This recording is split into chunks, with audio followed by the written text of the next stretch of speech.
오늘은 여러분들하고 좀 돈에 대해서 좀 얘기를 해보려고 하는데요. 돈은 다들 좋아하시죠? 미국에서 100달러를 찍으면 제작 비용이 약 11센트 정도 돼요. 그럼 이론적으로는 우리나라도 계속해서 돈을 찍고 미국도 계속 돈을 찍으면 나라가 부자가 될 거잖아요, 그죠? 근데 그럴까요? 여러분들한테 말씀드릴 인플레이션에 관한 거고요. 투자의 모든 것을 거는 거는 완전히 달라요. 전업으로 투자만 해서 돈 벌 수 있으면 상관없어요. 대체가 된 거니까. 그렇지만 인류 역사상 근로 가치를 대체할 수 있는 수단은 존재를 안 해요.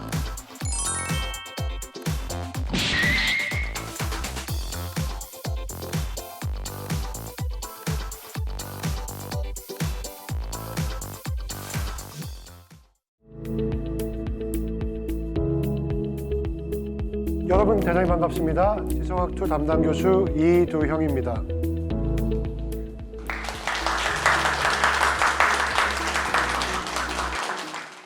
자, 오늘 10주차 수업에 오신 모든 분들을 대단히 환영합니다.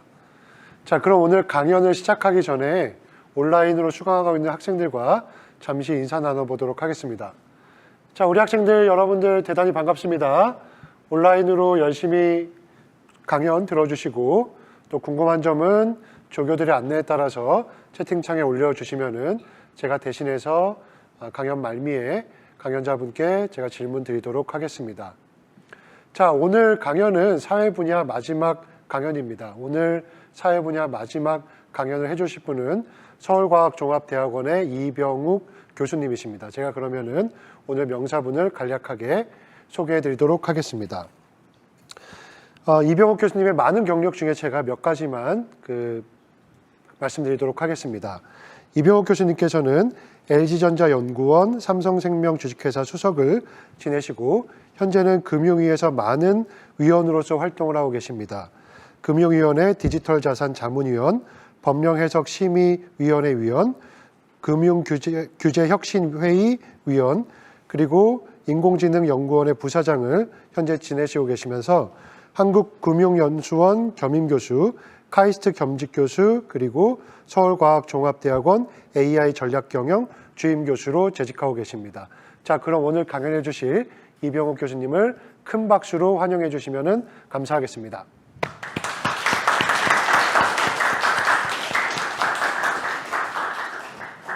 네, 반갑습니다. 방금 소개받은 이병욱이라고 합니다. 오늘은 여러분들하고 좀 돈에 대해서 좀 얘기를 해보려고 하는데요. 돈은 다들 좋아하시죠?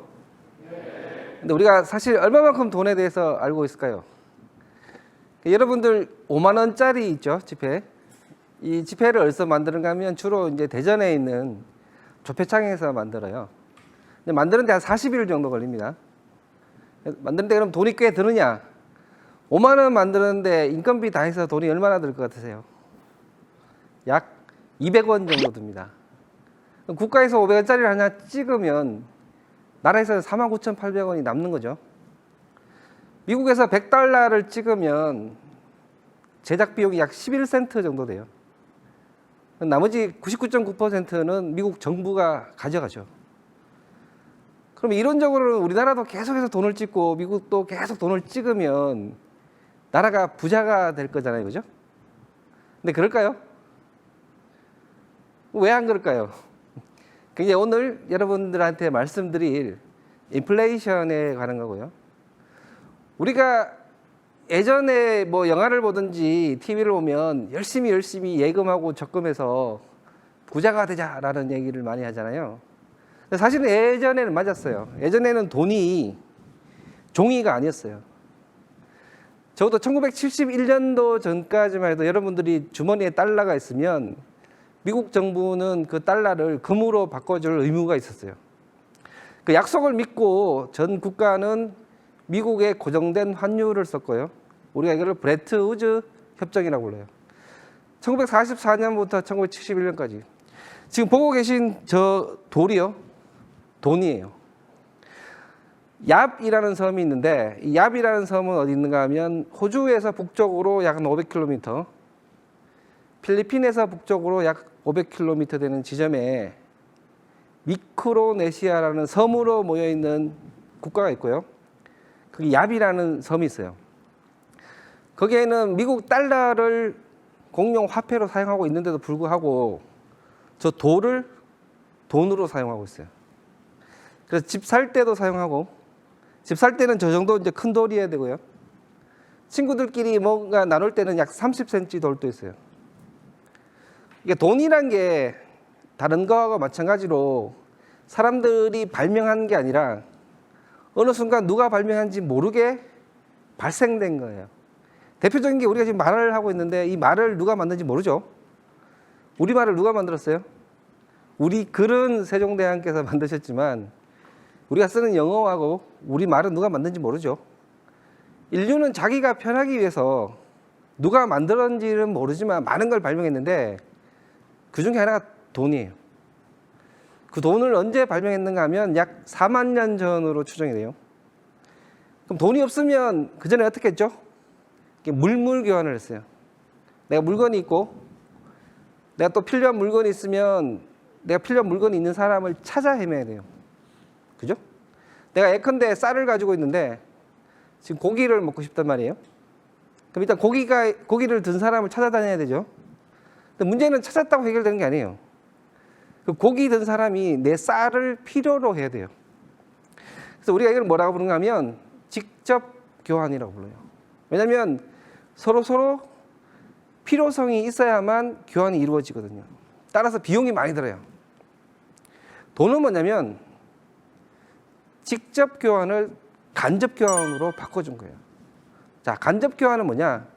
인류가 가만히 지내다 보니까 이 조개 껍데기랑 쌀, 이 몇 가지는 모든 사람들이 좋아한다는 사실을 알게 됐어요.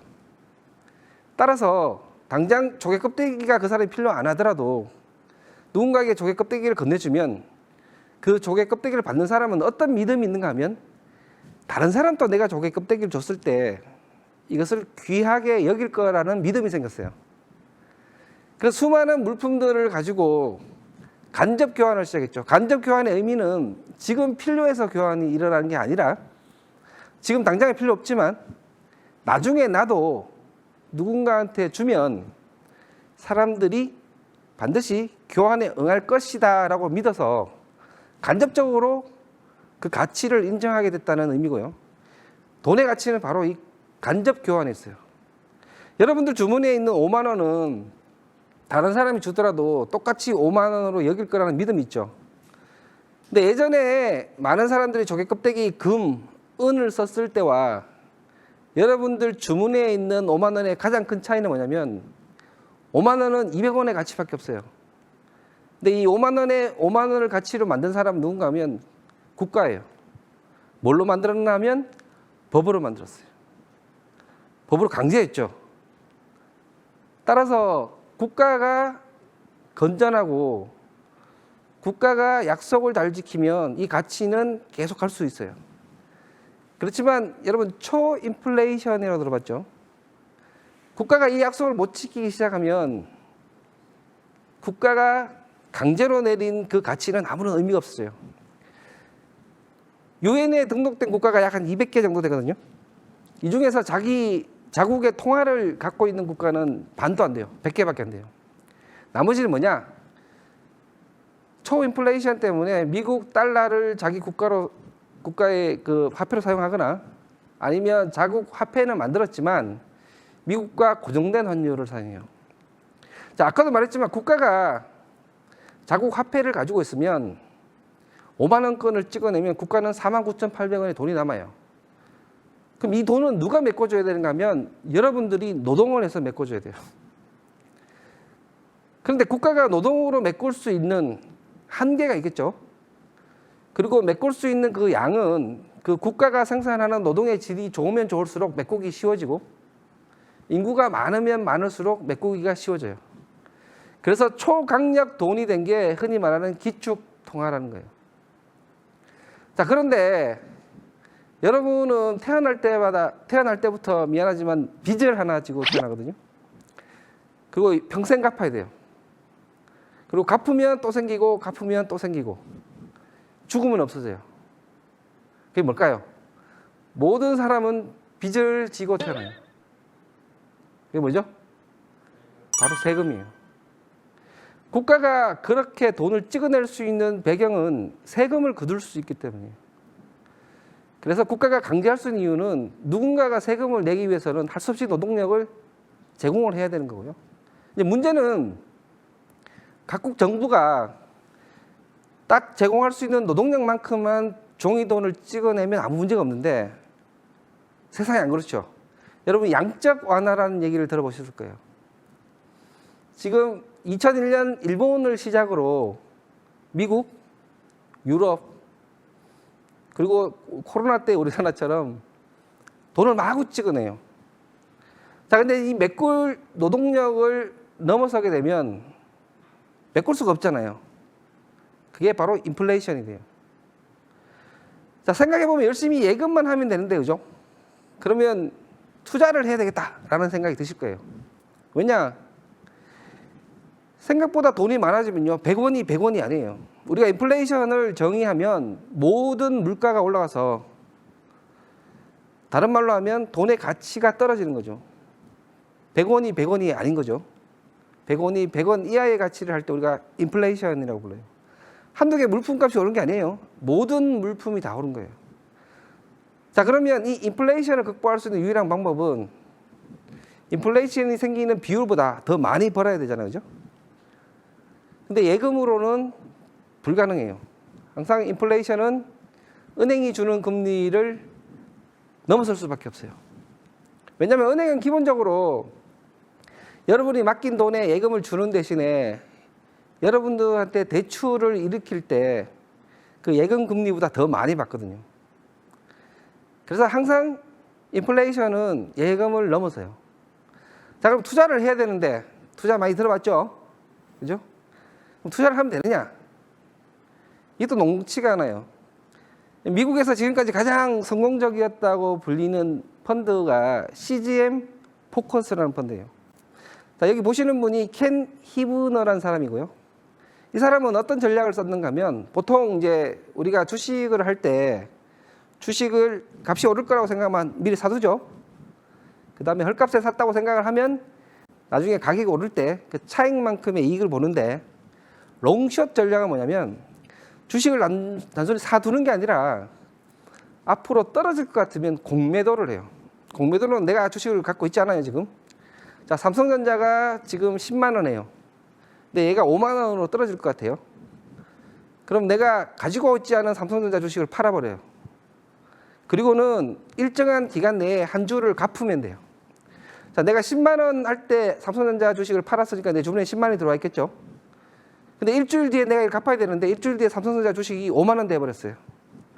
그럼 나는 한 주를 갚으면 되기 때문에 5만 원에 삼성전자 한 주를 산 다음에 더 갚으면 5만 원이 남죠. 이게 우리가 공매도라고 불러요. 그래서 이 CGM 포커스 펀드는 롱숏 전략을 구사해서 10년 동안 연환산 18%를 기록했어요. 그러니까 매년 18%의 이익을 냈던 거예요. 10년 동안. 대단하죠? 그러니까 미국 전체에서도 그렇고 전 세계에서도 제일 성공적인 펀드였는데, 그러니까 얼핏 생각하면 이제 이 펀드를 산 사람은 돈을 많이 벌었겠죠, 그죠? 여러분 비트코인 산 사람 돈 많이 벌었다고 생각하죠? 그죠? 많이 벌었을까요?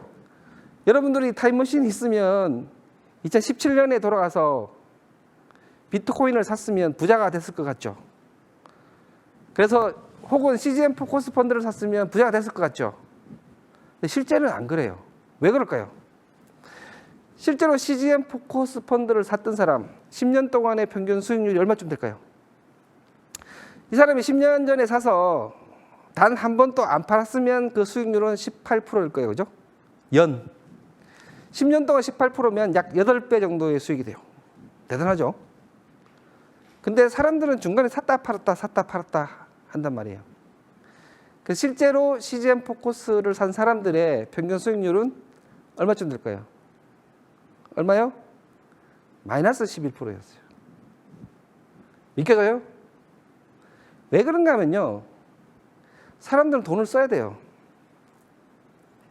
여윳돈이 아니라 여유가 없는 돈을 넣어놓고 투자를 하게 되면요, 미국의 평균 환매 기간이 4.5개월이에요. 무슨 말인가 하면 내가 펀드를 사면 평균 4.5개월 만에 다시 되팔아요. 왜냐하면 돈 쓸 일이 많거든요. 우리는 일론 머스크가 아니잖아요. 그래서 여윳돈으로 돈을 안 하게 되면 4.5개월 만에 되팔아야 되는데 이 그래프를 한번 보세요. 여기서 4.5개월 창을 만들면요. 저 창에서 아무리 제주를 벌여도 돈을 못 벌어요. 이게 계속 오른 것 같은데 사실은 올랐다 내렸다 올랐다 내렸다를 반복하죠. 그죠? 근데 투자를 할 때 창을 좀 길게 가지면요. 돈 벌 수 있는 구간이 생겨요. 여러분들이 3년 전에 비트코인을 샀으면 부자가 될 것 같은데 생각할 거 아니에요. 내가 100만 원에 샀으면 야 이게 8천만 원까지 갔는데 80배다고 생각하겠죠. 여러분이 100만 원에 샀으면 여러분 분명히 110만 원에 팔았을 거예요. 그리고는 한참 있다가 200만 원이 된 걸 보고 계속 후회를 하다가 한 5천만 원쯤 됐을 때 이제 다시 사야지 하고 들어갔을 거예요. 그리고는 실패를 하죠. 사람들은 이 행동금융학이라는 게 있는데요. 이익을 볼 때와 손실을 볼 때에 서로 다른 반응을 해요. 보통 이익을 보면요. 위험을 회피하고 싶어서 빨리 팔아버려요. 근데 손실을 보면요. 그때부터는 리스크를 테이킹해요. 에이 언젠간 오르겠지 하고는 계속 참아요. 그래서 투자를 하게 되면 보통 손절이라고 하죠. 손해가 났을 때 빨리 팔아야 되는데 사람은 그걸 못해요. 그래서 이 CGM 포커스 펀드처럼 비트코인이 20배 되고 30배 됐으니까 야 나도 옛날에 했으면 옛날에 해도 절대로 돈을 못 벌어요. 한번 주변에 옛날에 한 사람을 둘러보세요. 돈 번 사람 있는가? 그 이유는 아까 말한 행동금융 때문이에요. 내일이 어떨지를 모르기 때문에 사람들이 상승될 때는 잠깐 기쁘죠. 또 하나는 여러분이 100만 원 가지고 코인을 하면요. 돈 딸 확률이 되게 높아요. 왜냐하면 이게 하락되더라도 별로 신경을 안 쓰거든요. 에이 언젠가 회복되겠지. 그런데 전 재산을 넣으면요. 단 1%만 하락해도 하루 종일 아무것도 못해요. 그 공포는 안 당해본 사람은 몰라요.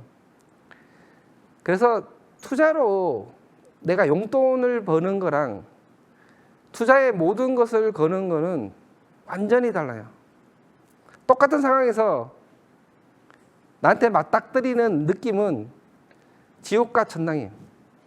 실제로 주변에 뭐 50만 원 넣어서 내가 2배 됐다는 사람은 봤어도 1억 넣어서 내가 정말 부자 됐다는 사람은 제가 장담컨대 복권 당첨 확률보다 없을 거예요. 차라리 복권하는 게 당첨 확률이 더 높아요. 자, 그럼 어떻게 해야 될까요? 이것도 아니고 저것도 아니고. 자, 그러면 머리가 좋으면 투자를 잘 할까요? 어떻게 생각해요? 뛰어난 머리를 가지면, 공부를 하면 더 투자를 잘 할 수 있을까요? 뉴턴 있죠, 뉴턴. 그죠? 뉴턴은 대단한 천재죠. 우리 다들 알잖아요. 뉴턴이 사우스 씨 컴퍼니라는 데 투자를 한 그래프예요. 그러니까 주식시장이, 현대의 주식시장이 만들어진 최초는 네덜란드고요. 네덜란드에서 주식시장이 만들어지기 전까지는 소수의 부자들만 공개되지 않은 시장에서 주식 거래를 했었고요. 그 이후에 많은 회사들이 소위 말하는 주식을 발행하고 주식이 이제 공개적으로 거래가 됐는데 대부분의 당시의 회사들은 식민지 개척하는 회사들.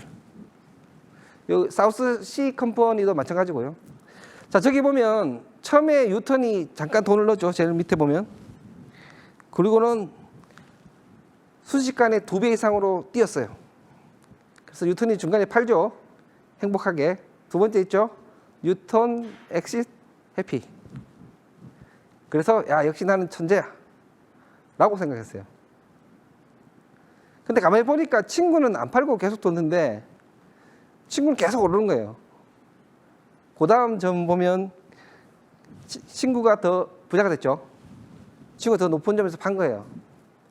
그랬더니 이제 뉴턴이 안달이 난 거죠. 뭐야 이거. 그리고는 주식값이 계속 오르니까 전 재산을 틀어서 다시 들어갔어요. 자, 원래는 $100 미만에서 100파운드 미만에서 시작했다가 나중에 700파운드대에 다시 들어갔어요.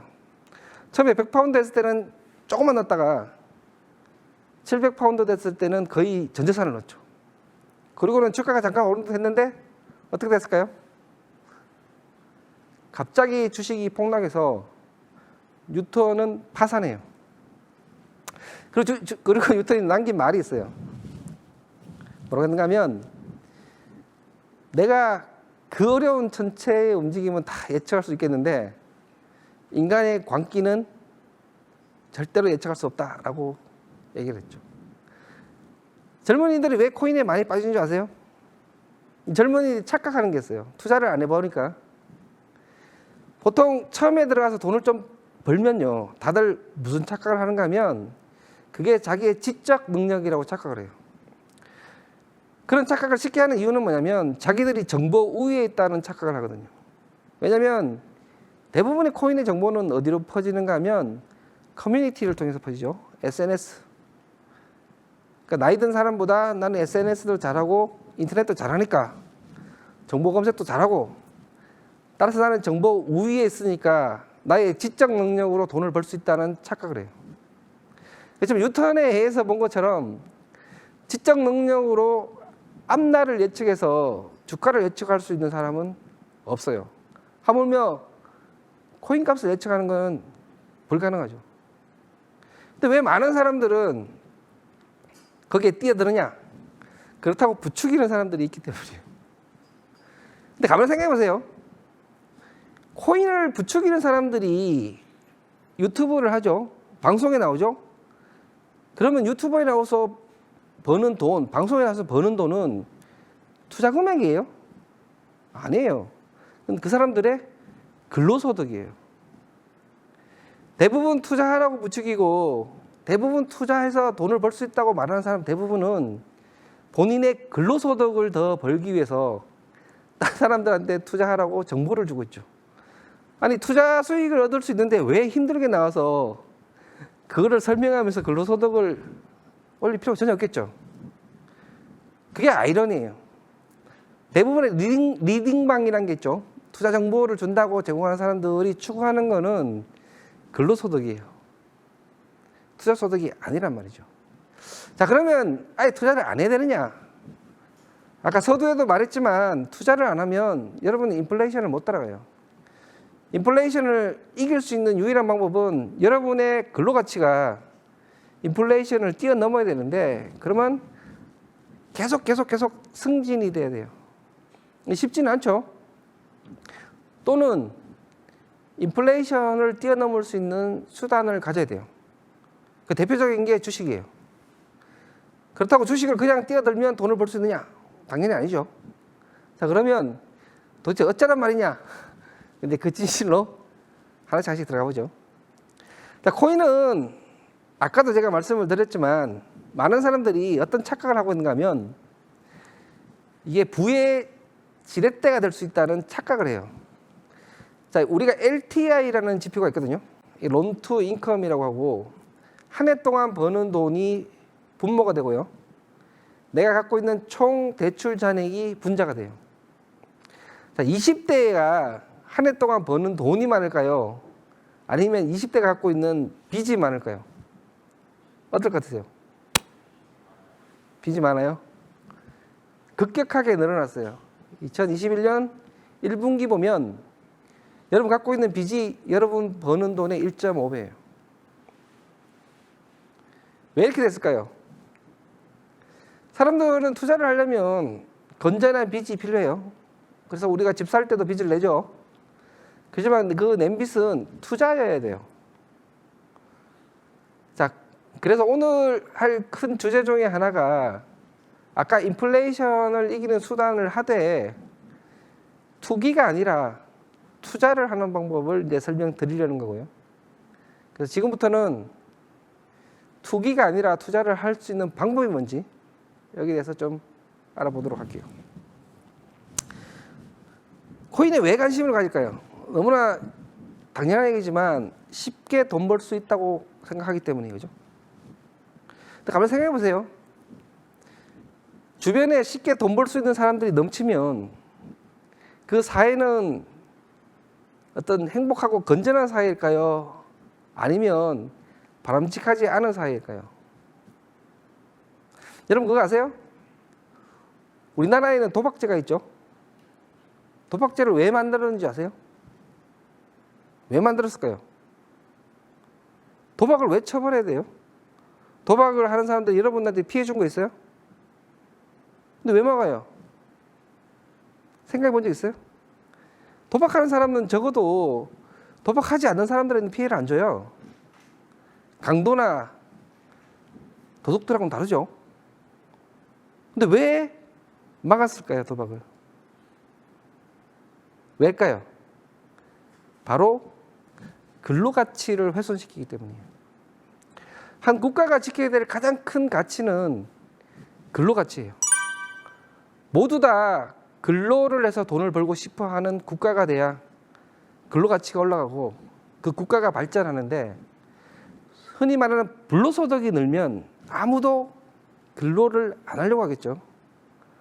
전부 다 불로소득을 추구하게 되면 그 국가는 오래 지탱될 수가 없어요. 대표적인 불로소득이 뭘까요? 부동산이에요. 사실 17세기 말까지 전 세계에 부동산에 대한 소유권이라는 건 존재를 안 했어요. 부동산은 당연히 국가의 소유고요. 개인은 점유권만을 가졌어요. 그러던 게 하나씩 소유권을 가지게 되면서 이제는 아무리 일을 안 해도 누군가는 엄청난 부를 얻게 되고 누군가는 열심히 일을 해도 부를 축적하지 못하는 현상이 발생을 하게 되죠. 이제 그런 것들이 금융이 발전하면서 점점점 더 많아져요. 그래서 그 대표적인 것 중에 하나도 코인이고요. 자, 놀랍게도요, 제가 창업할 시절이 1999년이었어요. 여러분 태어나기도 전인가요? 당시에는 창업하기가 되게 힘들었어요. 무엇보다도 최소 5천만 원의 자본금이 있어야만 창업을 했고요. 창업을 하려면 뛰어다녀야 될 관공서가 10개 정도 넘어서 준비하는 데만 한 2달 정도 걸려요. 자, 여러분들이 근데 지금 오늘 창업하고 싶으면 40분 만에 창업할 수 있어요. 온라인 창업이 있거든요. 자본금도 1원이면 돼요. 자, 그럼 얼핏 보면 청년들도 열심히 창업하고 싶어 할 텐데 여기 통계를 한번 보세요. 청년들한테 창업 의향이 있는지를 물었더니 점점점 그 수가 줄어들더니 2017년에 비해서 반밖에 안 돼요. 자, 이 현상은 뭘로 설명할 수 있는가 하면 근로가치를 여러분들이 점점점 하찮게 보기 시작한 거예요. 그리고 창업보다 더 쉬운 방법이 있다고 생각하는 거예요. 여러분들은 취업을 해서 안정적으로 돈을 벌고 싶고 그 중에서도 대기업이면 좋겠죠. 그래서 중소기업들은 사람들이 안 가요, 그죠? 그래서 할 수 있는 방법이 창업인데 코인의 열풍이 불면서 창업조차 우습게 보는 거예요.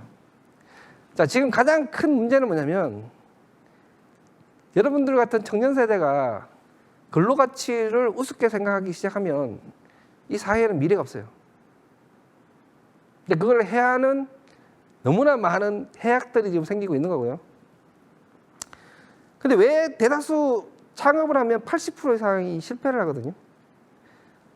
저는 저기 카이스트에 보면 이제 오픈 벤처 랩이라고 창업 지원한 사람들을 지원하는 프로그램이 있어요. 제가 4년째 거기 멘토를 하고 있으니까 혹시라도 창업하고 싶은 분은 저기 지원하셔도 되고요. 놀랍게도요, 창업하면 80%가 실패해요.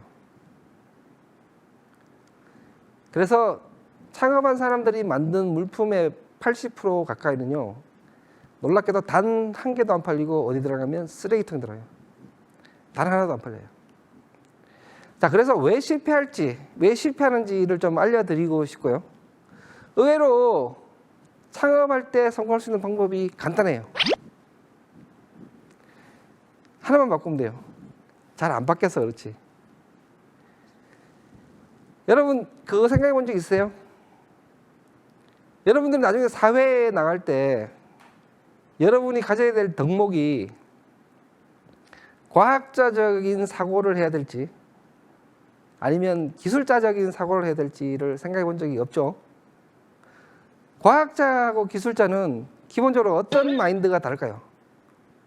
여러분들이 창업을 하려면 과학자가 돼야 될까요? 아니면 기술자가 돼야 될까요? 생각해 본 적이 없죠?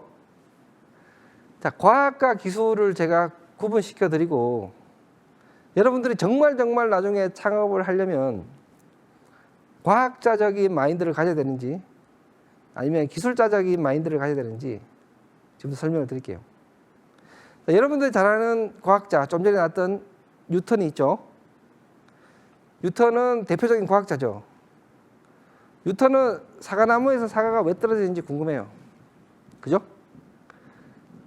그런데 그 이유를 밝혔다고 해서 그게 인류에 도움이 될지 안 될지는 자기는 아무런 관심이 없어요. 자기의 오직 한 가지 관심사는 자연 현상에 대한 설명이에요. 왜 사과나무에서 사과가 떨어지는지를 이 사람은 반드시 설명을 하고 싶어요. 그 이유를 알고 싶어요. 심지어 그 이유를 알았을 때 그 인류의 해가 되더라도 이 사람은 아무런 관심이 없어요. 그냥 자연에 대한 호기심을 풀고자 하는 게 과학자죠. 자, 그럼 기술자는 뭐냐? 기술자는 자기 호기심이 아니라 관찰에서 출발해요. 뭐를 관찰하는가 하면 사람들이 뭐 때문에 불편해하는지를 관찰해요. 그래서 기술자의 목표는 뭐냐면 그 불편을 해소해 주는 게 목표예요. 자, 지금 있는 기술로 그 불편을 해소해 줄 수 없으면 그때 기술자는 과학자들이 발견해 놓은 거를 뒤적여 봐요. 이렇게 조합도 해보고 저렇게 조합도 해보고, 이전에 기술을 이렇게 조합하고 저렇게 조합하고, 목표는 하나예요. 그 불편을 겪고 있는 사람의 불편을 해소시켜 주는 거예요. 자, 실패한 80%의 대표이사들의 특징은 뭐냐면 과학자적 사고를 하고 있어요. 과학자적 사고를 하는 사람이 창업을 하면요, 뭘 만드는가 하면 자기가 잘 만드는 물건을 만들어요. 자기가 만들고 싶은 물건을 만들어요. 자, 문제는 고객들은 그런 물건을 필요로 하지 않는다는 데 있어요. 왜? 불편한 적이 없었거든요. 그래서 그 물건이 안 팔리면 누구를 탓하는가 하면 고객을 탓해요. 이 멍청한 고객들이 이게 얼마나 최첨단 과학이 들어가 있는데 이걸 못 알아주냐? 라고 무슨 짓을 하는가 하면 자기보다 더 뛰어난 과학자를 영입해요. 그리고는 더 뛰어난 과학을 집어넣어서 물건을 만들어요. 그리고는 쓰레기통에 들어가죠. 성공한 CEO들은요, 어떤 물건을 만드는가 하면 사람들의 불편을 해소해주는 물건을 만들어요. 그래서 목표는 뭐냐? 자기가 잘 만드는 물건을 만드는 게 아니라 보다 많은 사람들의 불편을 해소해주는 물건을 만들어요. 여러분이 언제 주머니에 손을 넣고 돈을 꺼내요? 누가 내 불편을 해소하면 그 불편이 크면 클수록 여러분은 쉽게 주머니에 돈을 꺼내요. 근데 내가 아무리 관심이 없는데 무슨 인공지능을 사용했는지 뭘 사용했는지 우리는 아무리 관심이 없죠. 내가 더 편해지는지, 내가 돈을 더 벌게 되는지, 우리의 관심사는 우리거든요. 근데 놀랍게도 사람들은 태어날 때 대부분 과학자적 사고를 할 수밖에 없어요. 왜냐? 그게 더 안심이 되거든요.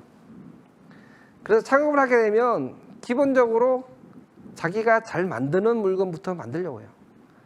자, 창업은 힘든 게 아니에요. 아까도 말했지만 하기 쉬워요. 아이템? 내가 전문 지식이 없어도 돼요. 관찰을 하면 돼요. 주변을 둘러보세요. 누가 뭐 때문에 불편해하는지를 살펴보시고 그 불편을 해소해 줄 수 있는 방법을 찾으면 되는데 내가 모르면 그 아는 사람 영입을 하면 돼요. 의외로 성공할 수 있는 방법은 간단해요. 그죠? 다만 하다 보면 사람은 자연스레 두려워서 용기가 없어서 자기가 보다 편한 쪽으로 계속 가려고 하다 보니 결국에는 사람들의 불편 해소보다는 내가 조금 더 안심되는 물건을 만드는 쪽으로 계속 가게 돼 있어요. 그걸 극복하면 누구나 성공할 수가 있어요. 말은 쉽죠? 그렇지만 그게 유일한 방법이에요. 사람들이 주머니에서 돈을 꺼내는 유일한 순간은 자신의 불편이 없어졌을 때예요. 그래서 성공하는 방법에 있는 책을 많이 읽으면 성공할 수 있느냐? 시간 낭비예요. 절대로 읽지 마세요. 따라 할 수도 없고 이거 읽는다고 성공하면 다 성공했겠죠. 성공할 수 있는 유일한 방법은 뭘까요? 뭘까요? 성공할 때까지 트라이 하는 수밖에 없어요. 자, 월트 디즈니가 디즈니사를 창업할 때, 야, 나는 앞으로 영화도 만들고 만화도 그리고 그래서 어린이들 즐겁게 해주고 이렇게 플랜을 짜고 회사를 창업했을까요? HP가 창업을 할 때, 야, 나는 조립식으로 PC를 만들어서 이 세 개를 섞어낼 거야 라고 해서 만들었을까요? 성공한 기업 중에 자기가 처음부터 계획한 대로 해서 성공한 기업은 단 하나도 없어요. 대부분의 기업은 소 뒷발에 쥐를 잡아서 성공을 해요. 그러면 뒷발에 쥐가 잡힐 때까지 뒷걸음질을 치는 수밖에 없어요. 다만 바뀌지 않는 무엇이 있어야 되는데 그게 바로 철학이에요. 자, 디즈니가 회사를 만들었을 때, 월트 디즈니가 회사를 만들었을 때 딱 철학은 하나였어요. 어린이를 즐겁게 하겠다. 바뀐 적이 없어요. 그렇지만 구체적으로 어린이를 즐겁게 하는 방법이 만화를 만드는 건지 영화를 만드는 건지는 전략이 아니죠. 얼마든지 바뀔 수 있어요. 이거 하다가 망하면 저것도 하고. 다만 어린이를 즐겁게 하겠다는 그 철학은 바뀐 적이 없어요. 여러분들이 창업을 할 때 구체적으로 플랜이 없는데 내가 어떻게 창업을 하느냐가 중요한 게 아니에요. 아무리 플랜을 짜더라도 제가 장담하건대 99%는 그 플랜대로 안 될 거예요. 수많은 변수들이 도사리고 있고요. 여러분들은 나중에 점점점 나이를 먹을수록 사람들이 얼마나 악한 존재인지를 깨닫게 될 거예요. 주변에는 여러분을 도와주려는 사람이 별로 없어요. 여러분들 주머니에서 돈을 꺼내려는 사람들밖에 없어요. 그래서 창업을 한다든지 회사를 갔을 때 가장 중요한 거는 여러분만의 바뀌지 않는 철학이 있어야 돼요. 그 철학이 없으면 창업을 하면 안 돼요. 자, 우리 회사가 없으면 이 사회는 어떻게 되지? 그 수많은 회사가 있는데 우리 회사가 왜 필요하지? 라는 대답을 할 수 있어야 돼요. 내가 왜 창업을 해야 돼? 내가 없으면 어떻게 되지? 내가 없으면 이러하기 때문에 내가 있어야만 우리 사회가 이렇게 돼. 라는 철학이 제일 중요해요. 그 다음에 필요한 게 뭐냐면 용기예요. 두렵죠? 당장 파산할 날을 여러 번 겪게 되고 그때 여러분이 CEO라면 다른 직원처럼 같이 두려워하면 그 회사는 망해요. 절대로 두려워하지 않는 것처럼 그리고 집에 와서 울어야죠. 그렇지만 적어도 회사에서는 절대로 굴하지 않고 항상 멋있는 척을 할 수 있어야 돼요. 그게 용기예요. 그 다음이 적어도 게임의 법칙을 알 노력을 해야 되고요. 상법 전체는 아니더라도 적어도 자기가 할 부분에 대한 최소의 지식은 있어야 돼요. 여러분 토스 아시죠? 토스의 이승건 대표가 금융을 하나도 모르는 사람이에요. 근데 그 사람 철학은 뭐냐? 사람들에게 쉬운 금융을 제공하겠다라는 철학을 가지고 있었는데 금융업법도 하나도 모르고 아무것도 모르는 사람이었어요. 그 토스의 창업 초기의 스토리를 보면요. 11년 만에 그나마 이제 모습을 갖추기 전 한 4년, 5년 동안의 모습을 보면 초기 3년 동안 5명 정도가 죽기 살기로 제품을 하나 만들었거든요. 3년 만에. 근데 출시를 못했어요. 왜 못한 줄 아세요? 법에 저촉됐거든요. 그 사람들이 만든 서비스는 전자금융업자만 할 수 있는 거였어요. 그 라이센스가 없으면 할 수 없는 건데 3년 동안을 헛수고하면서 만든 거죠. 자, 이때 용기가 필요해요. 그래? 그럼 딴 거 만들면 되지. 를 할 수 없으면 창업하면 안 돼요. 창업은 머리가 아니라 가슴으로 한다는 얘기가 결국 원하는 바는 우리가 불편을 갖고 있는 누군가의 불편을 해소시켜주고 그게 이루어질 때까지 멈추지 않겠다는 용기가 있을 때 창업할 수 있는 거예요. 그 주변에 머리 좋은 사람과 친하지 마시고 용기 있는 사람과 친해두시면 나중에 그 사람이 창업됐을 때 같이 조인하시면 좋아요. 절대로 머리 좋은 사람이 성공하지를 않고요. 용기 있는 사람이 성공하는 것이고 그래서 창업을 할 때는 또 세 가지가 필요하다라는 거. 자, 그러면 제가 서두에 잠깐 얘기했는데 투기하고 어떻게 다른지 한번 보도록 하죠. 둘 다 던지는 거예요. 하나는 자본을 던지는 거고요. 하나는 낌새를 던지는 거예요. 아, 내 느낌상 이렇다. 한자로는 그래요. 자, 그럼 투자와 투기는 어떻게 구분하느냐? 쉽지 않죠. 그래서 이 벤저민 그레이엄이라는 사람이 쓴 책이 있어요. 현명한 투자자라는 책이 있고, 이분은 누군가 하면 여러분 워렌 버핏 아시나요? 가치 투자의 이제 대가로 알려져 있죠. 워렌 버핏의 스승이에요. 어떻게 보면 이제 가치 투자가 뭔지를 좀 제시한 분인데, 이분이 말한 현명한 투자 방법이 뭔지에 대해서 한번 같이 알아보도록 할게요.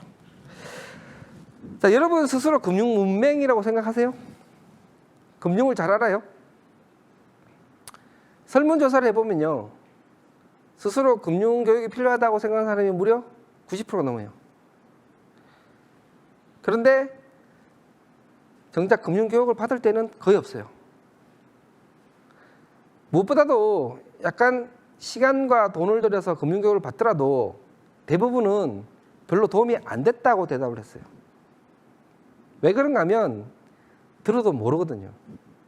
금융 문맹의 가장 큰 문제가 뭔지 아세요? 본인이 금융 문맹인 걸 안 부끄러워한다는 거예요. 여러분 안 부끄럽죠? 여러분이 금융 문맹인 게 부끄러워요? 부끄러웠다면 공부를 했겠죠? 그죠? 근데 아무도 안 부끄러워해요. 근데 여러분들 모르게 소위 말하는 금융을 조금 안다는 자들이 열심히 여러분 모르게 주머니에서 돈을 가지고 가고 있는데도 여러분 몰라요. 분노하지도 않아요. 그리고 그래 나 금융 문맹이야 하고 거기 머물러 있으려 해요. 자, 인생이라는 게임에 나는 돈이 없어도 된다, 나는 절에 들어갈 거다가 아니면 이 게임의 핵심인 금융에 대해서 알아야 돼요. 근데 가장 큰 문제가 뭐냐면요, 어려워요. 봐도 몰라요. 보세요. 주요국의 금융 이해력 지수예요. 자, 금융 관련된 어떤 문장 혹은 기사를 읽고 얼마나 이해하고 있는지 이해도를 조사해 보면요, 덴마크가 71%나 되는 지수를 가지고 있는데 대한민국은 스리랑카 다음이에요. 여기에는 이제 여러분 잘못보다는 저는 우리나라의 국한문 혼용체가 가장 큰 잘못이라고 생각해요. 양화는 악화를 구축한다. 들어봤어요? 들어보셨나요? 못 들어봤어요? 자, 양화는 악화를 구축한다. 무슨 말처럼 들려요? 구축이 뭐죠? 구축이라는 말 들어보신 적 있어요? 자, 모든 금융의 기본되는 가장 먼저 가르치는 이론이 악화는 양화를 구축한다는 거예요. 악화는 나쁜 돈이에요. 양화는 좋은 돈이에요. 자, 보세요. 아까 제가 돈이 지금은 정부가 강제한 돈이라고 했죠. 자, 정부가 지금은 종이돈 200원짜리에 5만 원이라고 찍어서 이거를 우리나라의 법정화폐로 쓰고 있잖아요. 만약에 정부가 두 가지 종류의 돈을 발행해요. 하나는 종이돈, 하나는 실제 금. 자, 그럼 시중에는 어떤 일이 벌어질까요? 여러분 같으면 자, 종이돈을 계속 쓰려고 하겠어요? 아니면 실제로 금으로 된 금화를 계속 쓰려고 하겠어요? 나중에 유사시에 종이돈은 어떻게 될지 몰라요. 금은 금이에요. 이때 나쁜 돈은 종이돈이고요, 좋은 돈은 금이에요.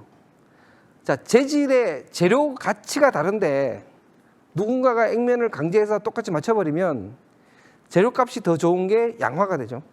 좋은 돈이에요. 그 돈은 모두 꽁꽁꽁 숨겨두려고 하고요. 그렇잖아요. 여러분도 좋은 거는 숨겨두잖아요. 나쁜 돈만 쓰게 돼서 시중에는 나쁜 돈만 돌아다녀요. 자, 구축한다는 말은 쫓아낸다는 의미예요. 처음 듣죠? 대부분의 금융용어가 이렇게 돼 있어요.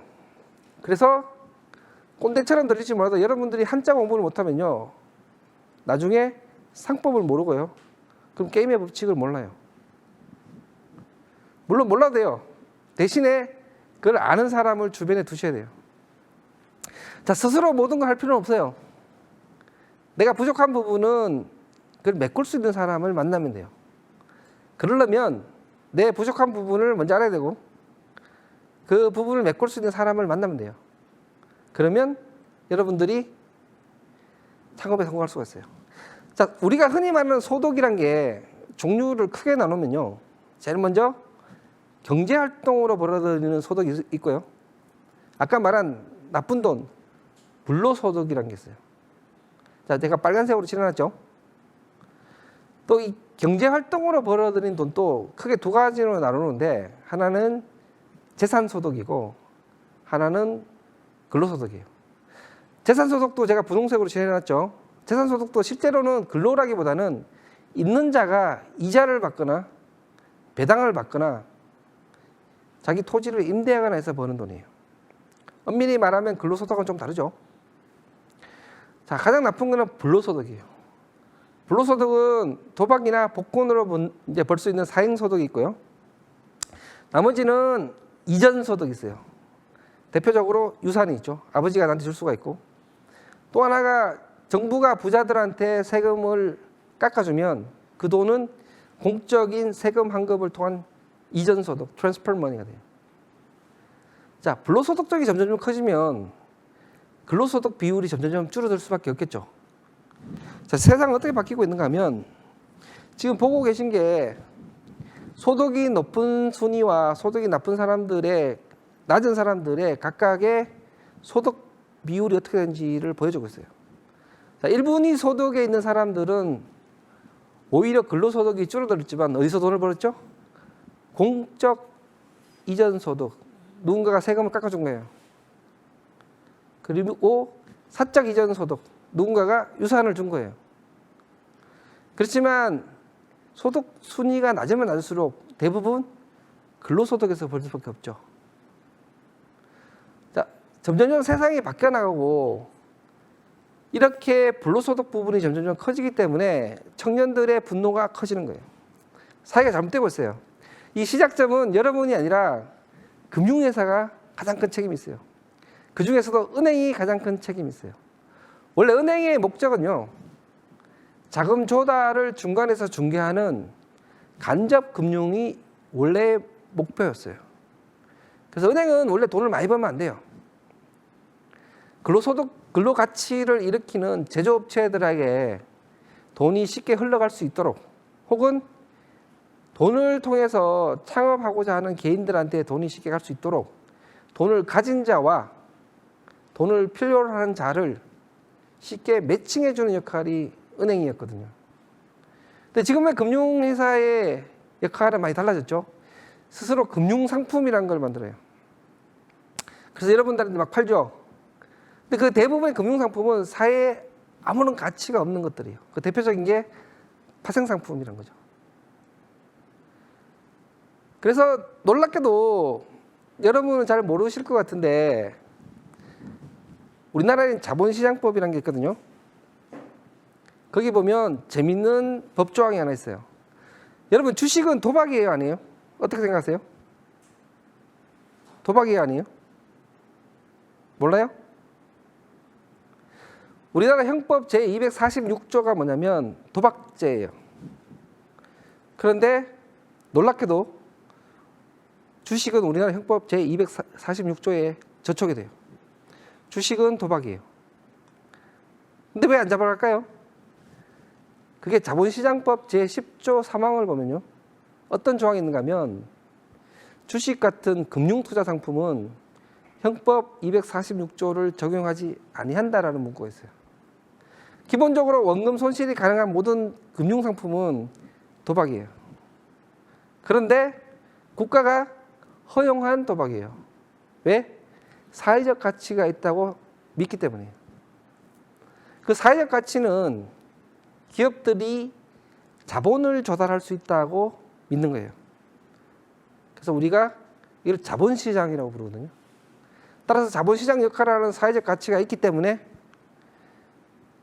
주식은 도박이지만 합법적으로 허가해 놓은 시장이에요. 자, 코인은 어떨까요? 코인은 우리가 보통 가상자산이라고 불러요. 가상자산은 영어로 virtual asset이죠. virtual은 우리말로 하면 가짜 자산이에요. 자, 주식과 코인의 비교를 해볼까요? 주식은 기업이 자기 자산을 내다 판 거예요. 삼성전자는 약 60억 주의 주식을 내다 팔았거든요. 여러분들이 거기 10주를 사면 60억 분의 10만큼 삼성전자를 지배해요. 아주 작죠? 그렇지만 삼성전자가 파산이 되더라도 삼성전자가 가지고 있는 모든 동산, 부동산, 현금의 60억 분의 10은 여러분 거예요. 자, 그래서 우리가 주식시장이 커지고 주식이 가치가 올라갔다 할 때 우리가 뭘 믿는가 하면 자산이 더 성장했을 거라는 믿음이 있어요. 따라서 국가의 부가 그만큼 올라갔을 거라는 믿음이 있기 때문에 주식시장을 키우는 거거든요. 그래서 도박성이 있지만 우리가 허용한 거예요. 자, 근데 코인을 볼까요? 코인은 기업이 자기 자산을 내다 판 게 아니에요. 삼성전자는 주식을 많이 내놓으면 내놓을수록 자기 자산이 줄어들죠. 코인은 자산이 아니라 아무런 의미 없는 디지털 숫자를 찍어서 여러분들한테 판 거예요. 따라서 기업이 아무리 이거를 많이 발행하더라도 기업의 자산은 하나도 안 줄어들어요. 다만 여러분들 주머니에 있는 돈이 기업으로 들어가죠. 그러면 그게 뭐냐면 기업의 불로소득이에요. 자, 코인 시장의 가장 큰 문제는 뭐냐면 기존의 불로소득 시장이 개인의 불로소득 시장이었다라고 하면 코인은 지금 개인과 기업 모두의 불로소득 시장이 되어버린 거예요. 자, 여러분들이 또 올바른 의식을 가지고 돈 벌면 된다가 아니라 가치 있는 돈을 벌어야 된다는 생각을 안 가지고 있으면 여러분 쉽게 많은 유혹에 들어가요. 돈 벌 수 있는 기회는 많아요. 특히나 지금 증권사들이 코인을 중개하기 위해서 준비하고 있는 건 모르시죠? 작년에 업비트가 번 돈이 4조예요. 2조를 벌었고요. 그 영업이익률이 90%예요. LG전자가 얼마 번 줄 아세요? 1조 2천억을 벌었는데 LG전자는 약 4에서 5만 명의 고용을 창출했어요. 업비트 직원은 400명밖에 안 돼요. 근데 LG전자보다 2배를 벌었고요. LG전자 영업이익률이 7% 정도 됐는데 얘는 90%의 영업이익률을 가지고 있어요. 왜냐하면 아무것도 안 해도 사람들이 와서 사고 팔면서 수수료를 계속 내놓거든요. 그래서 비트코인이 10배가 되면 우리 국가에 무슨 도움이 될까요? 여러분이 비트코인으로 돈을 벌고 코인으로 돈을 벌면 명심하셔야 될 게 국가의 부가 올라간 게 없고요. 딴 사람의 주머니에 있던 돈이 이전된 거예요. 그리고 그 이전된 돈은 또 빠르게 다른 사람의 주머니로 옮겨가요. 그래서 우리가 이걸 더 큰 바보 이론이라고 하죠. 자산이 없는 시장은 유일하게 돈 벌 수 있는 방법이 나보다 더 큰 바보가 있어서 되팔 수 있어야 돼요.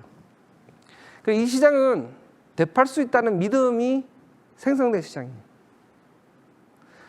주식이 커져서 삼성전자가 2배가 되고 지금 시가가 한 400조, 500조 되는 게 애플처럼 1000조가 되면 우리는 기뻐할 일이지만요. 비트코인이 지금 2천만 원 하던 게 5천만 원 된다고 해서 기뻐할 사람은 아무도 없어요. 중국의 채굴업자 말고는. 국가의 부는 하나도 안 늘어나거든요. 근데 이게 좀 방치가 되고 있죠. 쉽게 이렇게 생각하시면 돼요. 여러분, 투자와 투기는요, 목적물이 정하는 게 아니에요. 여러분들이 삼성전자를 하고 있다고 해서 나는 투자를 하고 있어. 왜냐? 삼성전자니까. 가 아니란 거죠. 예를 들어서 여러분 친구하고 내일 삼성전자 주가가 오를지 내릴지 가지고 100만 원 내게 하자. 도박이잖아요. 투자와 투기는 목적물이 아니라 행위예요. 지금 많은 사람들이 코인이 기술이니 아니니라는 얘기를 하거든요. 근데 이건 논할 필요가 없어요. 문제시 되는 거는 코인이 기술이냐 아니냐가 아니라 그 코인을 가지고 배팅을 하는 데에 있다는 거예요. 그러니까 중개소가 형성됐다는 게 문제인 거죠. 그 중개소가 형성된 순간 도박이 된 거예요. 왜냐하면 주식처럼 됐으니까. 그러면 규제를 해야 되는데 안 하고 있죠. 쉽게 생각하면 이래요. 여러분들이 카지노에 갔더니 포카를 하고 있는데 플라스틱 칩으로 포카를 하잖아요. 그죠? 근데 그 플라스틱 칩을 삼성전자 반도체 칩으로 바꿨다고 해서 포카가 도박에서 기술을 바뀌지 않죠. 그래서 목적물은 중요한 게 아니에요. 행위가 중요한 거고요. 그 행위 시장은 도박화되어 있다는 게 중요한 거예요. 자, 그러면 결론적으로 그럼 투자는 뭐냐? 투자는 세 가지 조건이 갖춰졌을 때만 투자해요. 이 세 가지 조건이 안 갖춰지면 투자가 아니에요. 자, 이게 벤자민 그레이엄이 한 원문이에요. 철저한 분석의 바탕을 두고 투자 원금의 안정성과 적절한 수익성을 보장하는 행위. 어렵죠? 하나씩 분석을 해보면요. 철저한 분석이란 뭐냐면 현재 가치를 판단할 수 있어야 돼요. 자, 여러분들은 정확하게 판단했는지 안 했는지 모르겠지만 삼성전자 값이 비싸다, 싸다 라는 값을 계산할 수 있는 증거가 있어요. 왜냐? 삼성전자가 가지고 있는 총 재산을 발행 주식으로 나눠보면 돼요. 그러면 삼성전자가 가지고 있는 현금이 얼마고 매출 채권이 얼마고 모든 거를 주식으로 나눠봤더니 아, 이게 비싸다, 싸다 라는 거를 측정할 수 있는 판단 증거가 있죠. 코인은 그게 있나요? 없어요. 왜냐? 자산이 없거든요. 그러다 보니까 지금 값이 높은지 낮은지를 알 수가 없어요. 경험치가 있는 거죠. 아, 이거 옛날에 얼마까지 갔었다? 그렇지만 그게 더 올라갈지 내려갈지에 대한 판단 기준이 없어요. 자, 그게 없으면 일단 여러분 투기를 하고 있는 거예요. 맞든 틀리든이 중요한 게 아니라 지금 내 대상물이 이 가격이 높은지 낮은지를 판단할 수 있는 어떤 근거가 존재를 해야 되고요. 두 번째, 원금 추구가 가능해야 돼요. 아까도 말했지만 삼성전자는 원가 이하로 내려갈 수도 있어요. 자, 삼성전자가 가진 모든 현금, 부동산, 매출 채권을 발행 주식으로 나눠봤더니 발행 주식의 현 시가를 한 그 가치보다 더 높더라. 이 말은 삼성전자의 주식 시가총액보다 삼성전자가 가진 돈이 더 많다는 얘기예요. 이 말은 삼성전자가 당장 문을 닫아도 지금 갖고 있는 재산을 다 내다 팔아도 내가 갖고 있는 주식보다 가치가 더 높다는 얘기죠. 의외로 이런 주식들이 많아요. 현재 갖고 있는 자산보다 이 전체의 그 모두인 발행한 주식 총 자산이 더 작은 주식이 상당히 많죠. 그래서 항상 원금 추구가 가능해요. 코인은 그러나요? 여러분 루나 테라 들어봤죠? 하루에 99.9% 폭락했던 그게 발생 가능한 이유는 자산이 없기 때문이에요. 세 번째는 여러분들한테 달려있어요. 뭐냐? 적절한 수익성. 투자가 되려면요, 여러분이 멈출 줄 아는 수익률이 있어야 돼요. 자, 내가 목표가 5%라고 하면요, 5%만 벌고 그만 벌어야 돼요. 거기서 욕심을 내는 순간 투기로 바뀌는 거예요. 자, 1, 2번은 쉽게 가능해요. 왜냐하면 자산이 있는지 없는지를 보면 되니까. 3번은 정말 힘들어요. 대부분 3번 때문에 실패하죠. 자, 그럼 종합을 해보면요, 아까 켄 히버너의 CGM 포커스 펀드 때 말씀드린 것처럼 절대로 단기 자금으로는 주식이나 이런 데 투자를 하시면 안 돼요. 보셨죠? 윈도우가 길면 길수록 여러분이 돈 벌 확률은 올라가고요. 최소 2년 이상 투자할 거 아니면 하지 마세요.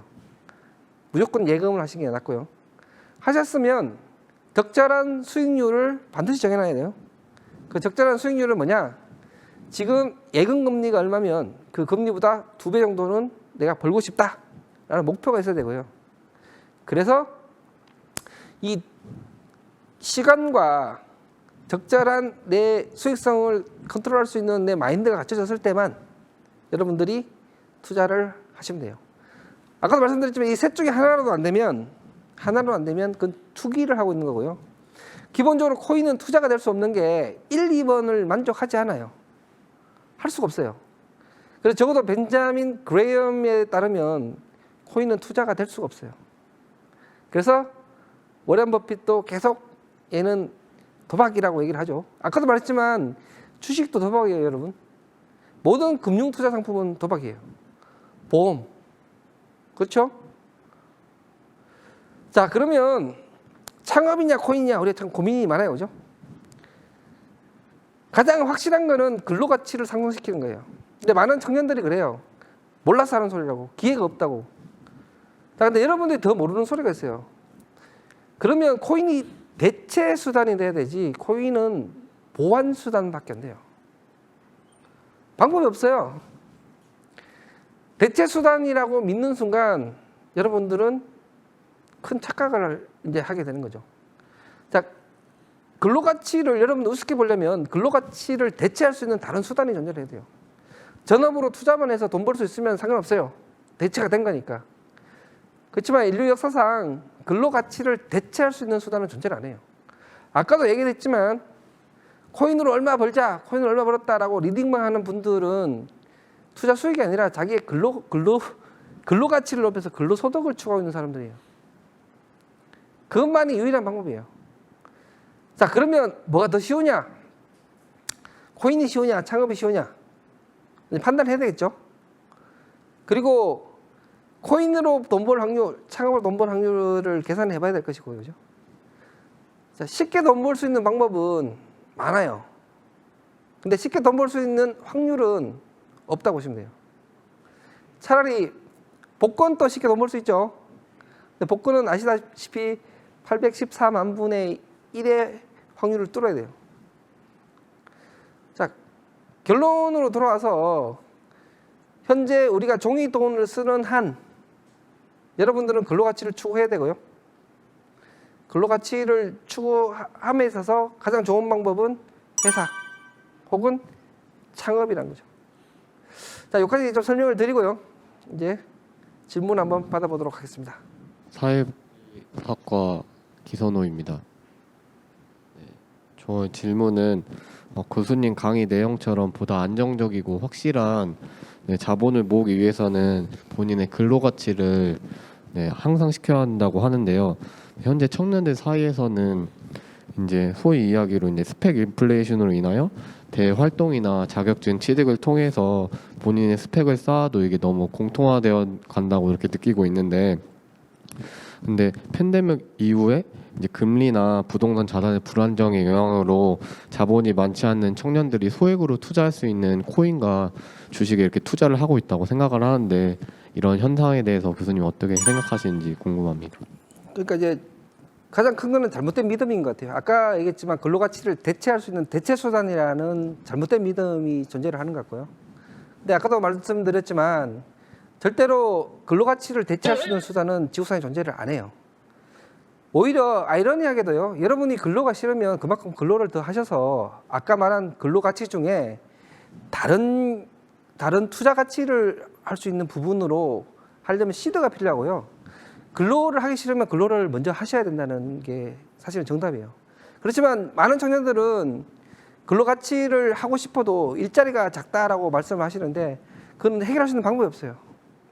그렇지만 그거를 대체할 수 있는 다른 수단이 존재한다는 믿음 자체를 가지시면 더 큰 함정에 빠지는 거기 때문에 근로가 싫으시면 근로를 더 해야 된다는 그 역설 자체를 이해를 하시면 그 코인에 빠지고 이런 현상은 줄어들지 않을까 그런 생각 좀 합니다. 예. 네. 안녕하세요. 사회복지학과 17학번 김현균입니다. 예. 아까 교수님께서 말씀하셨을 때 철저한 분석과 원금의 안정성과 그다음에 수익 기대 가치가 있어야지 이제 적절한 투자가 될 수 있다고 하셨는데, 철저한 분석은 전문 분야에 종사하고 전문 분야와 관련된 분들에 비해 아무리 관심이 많지만 해당 지식이 많이 부족한 비전공자 등 일반인들은 좀 많이 힘들 것 같다고 생각을 했습니다. 물론 요즘에 서적이나 이제 관련 자료들이 많이 있긴 하지만 이들이 이해를 하고 분석하기에는 전문가들에 비해 많이 뒤처질 것 같은데 교수님은 어떻게 생각하시는지 궁금합니다. 그러니까 이게 우리나라만 있는 이상한 현상이 있어요. 그게 뭐냐면 대한민국은 전 세계에서 직접 투자 비율이 제일 높아요. 미국인들은 자기가 직접 주식을 안 해요. 뭐랄까요? 펀드를 사요. 말씀하신 것처럼 여러분이 아무리 공부를 하더라도 전문 투자가를 못 이겨요. 근데 놀랍게도 우리나라 사람들은 대부분 지금 성인 남성의 45%가 직접 투자를 하거든요. 전 세계에서 유일해요.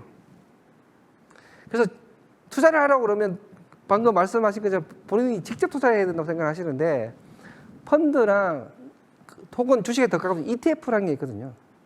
그래서 본인이 갖춰야 될 지식은 특정한 섹터, 이 섹터가 예를 들어서 반도체 섹터가 오를 것 같다 정도는 충분히 뭐 경제식을 접할 수 있고요. 그럼 그 섹터에 해당되는 펀드를 사실 수는 있어요.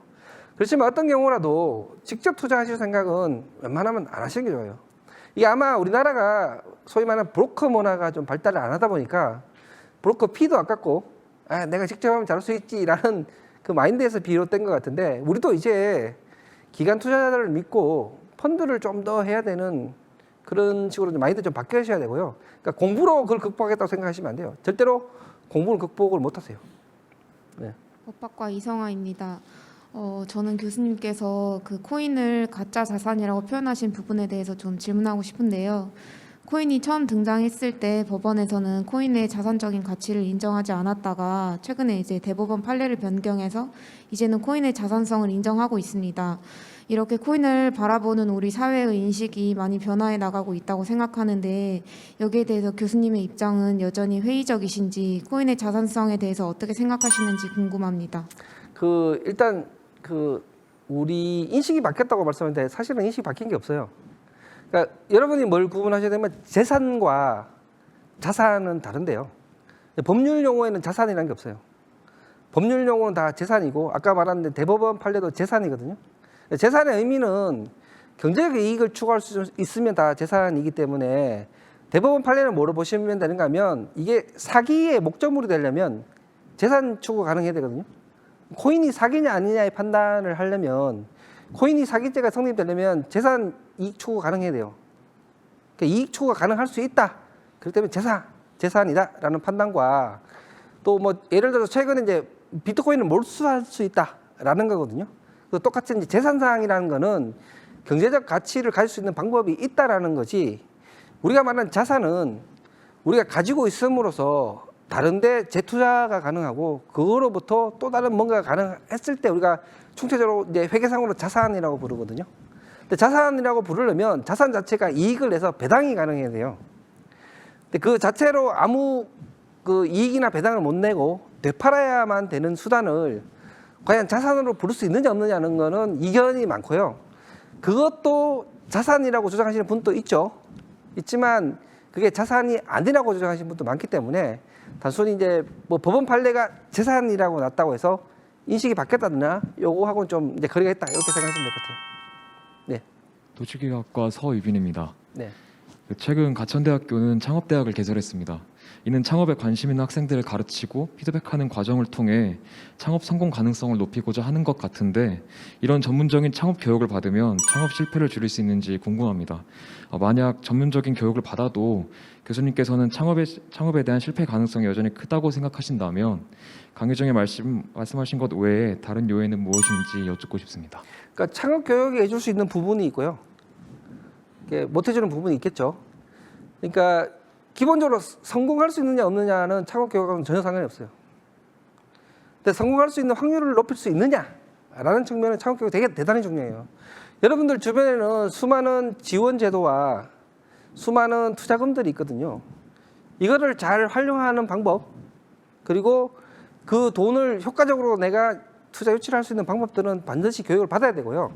그렇지만 사업에 성공할 수 있느냐라는 거는 창업 교육으로는 가르칠 수가 없고요. 근데 아까도 말했지만 여러분 철학이에요. 그리고 여러분의 용기만이 여러분을 성공으로 이끌 수 있는 거지 성공할 수 있느냐와 내가 창업에서 성공할 수 있는 확률을 높이냐를 분리해 보면 창업 교육은 필요해요.